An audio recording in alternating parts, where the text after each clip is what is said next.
How can I receive more money from my Social Security and Supplemental Security income benefits? When will lawmakers pass a fourth stimulus checks for Americans? I will be answering all your questions on SSI, SSDI, and fourth stimulus checks in this video. I have wonderful news, everyone. More and more lawmakers and advocates are pushing for a fourth stimulus payment for millions of Americans. More than 75 members of Congress say that until the crisis is over, there should be recurring stimulus checks.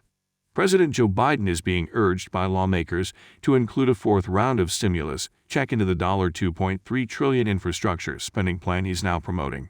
That would be so amazing. I definitely agree with those lawmakers. Millions of Americans are still struggling right now. According to an analysis from the Urban Brookings Tax Policy Center, just a fourth stimulus check could lift more than 7 million people out of poverty. A recent survey states that millions of Americans are still in financial distress, with about 4 in 10 saying their income remains below its pre-pandemic levels. A fourth stimulus payment would really help so many people. 56 House Democrats, led by Minnesota's Ilhan Omar, sent President Biden a letter urging him to pass monthly stimulus payments. The lawmakers stated, "We are experiencing the worst economic crisis since the Great Depression, with millions of Americans either unemployed, forced out of the workforce, or facing a decline in hours and wages." Let me know in the comments below, everyone, if you think Joe Biden should include a fourth stimulus check in the $2.3 trillion infrastructure spending plan. Just a couple days ago, Democratic senators called on Biden again to pass more stimulus checks. The senators wrote President Joe Biden in a separate letter. Families shouldn't have to worry about whether they'll have enough money to pay for essentials in the months ahead. Some top economists have also supported more direct aid to Americans. More than 150 economists signed a letter that argued for recurring direct stimulus payments, lasting until the economy recovers. Some top economists have also supported more direct aid to Americans. More than 150 economists signed a letter that argued for recurring direct stimulus payments, lasting until the economy recovers. Now, for those of you that receive SSI or SSDI, did you know Social Security and Supplemental Security income benefits for approximately 70 million Americans will increase 1.3% in 2021? The 1.3% cost of living adjustment will begin with benefits payable to more than 64 million Social Security beneficiaries in 2021. This is great news.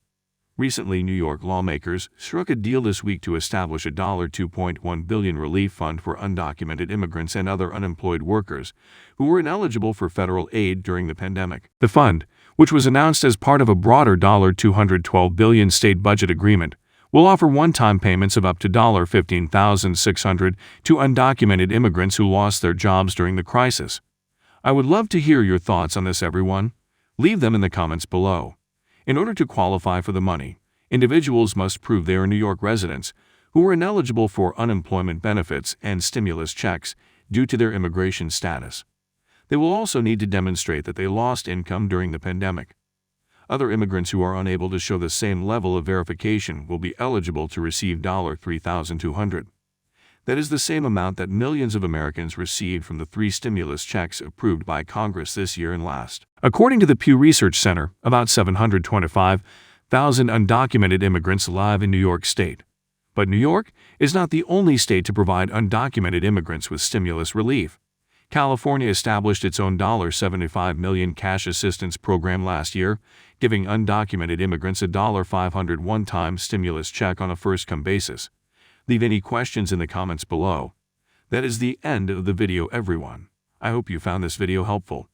Make sure to enter the $50 Amazon gift card giveaway by subscribing to my channel, liking this video, and commenting below. So now let's turn to Democratic California Congressman and House Armed Services Committee John Garamendi. Congressman, thank you so much for coming on. And I'd like to start where Jillian left off, especially because you were one of the members of Congress who really worked with the White House to put together this new spending bill, the infrastructure bill, as some folks are calling it, and now to get it passed and get it through Congress on Capitol Hill. Let's start with one of the biggest criticisms coming from Republicans. They say when you really dig into the details of this bill, that a lot of the stuff in it has nothing to do with infrastructure. And let me just pop up some bullet points to show you what I'm talking about. We've got about $213 billion directed at home sustainability and public housing, $174 on electric vehicles, $400 billion on home-based care for the elderly and the disabled, $50 billion for research infrastructure. So what is your explanation? I mean, how do these things qualify as infrastructure? Well, if you define infrastructure as concrete pavement for highways, obviously that is not what those expenditures are. But you need to also understand that infrastructure is much, much more than that. If we're going to build a modern, competitive America, we need to do at least 4 things. First of all, we have to have the best education system in the world. And that is part of this infrastructure program, rebuilding our schools, updating them in many different ways, including being able to take care of distance learning. Secondly, we need to have the best research in the world. That research money that perhaps others define as not infrastructure, that's fundamental. If we're not in the lead on research, we're simply not going to be in the lead. It's both the facilities as well as the researchers and the various programs. Thirdly, we need a modern physical infrastructure, roads, streets, transit, and broadband communication, which is a very serious problem for many, many of the Republican senators in the Midwest, and serious problem in my district in California. And also, a lot of discussion just a moment ago from my colleague talking about empathy, talking about America being morally on track. So part of that certainly deals with the border, but it also deals with our elderly. And we know from the COVID that there's a serious problem. And finally, housing. We have to house our citizens. So those are all critical infrastructure issues.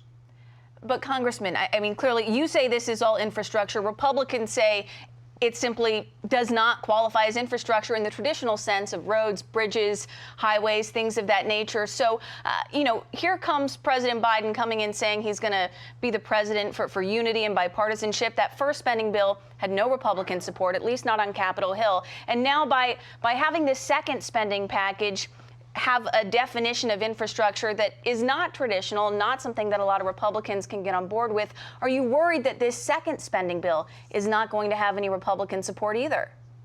Well, perhaps you didn't hear what I said a moment ago. I have a definition of infrastructure that really positions America to be competitive in the world. We could build all the streets and all the roads in the world, and if we don't recognize that it is far, far more than that this nation needs to invest in, we will simply lose the competitive game.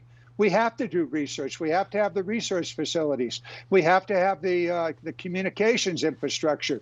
All of those things are critically important, and we need to house our people. We know that we have a housing crisis across America. We have a long tradition in America of using the federal government, everything from Fannie and Freddie Mae and other programs, to house and to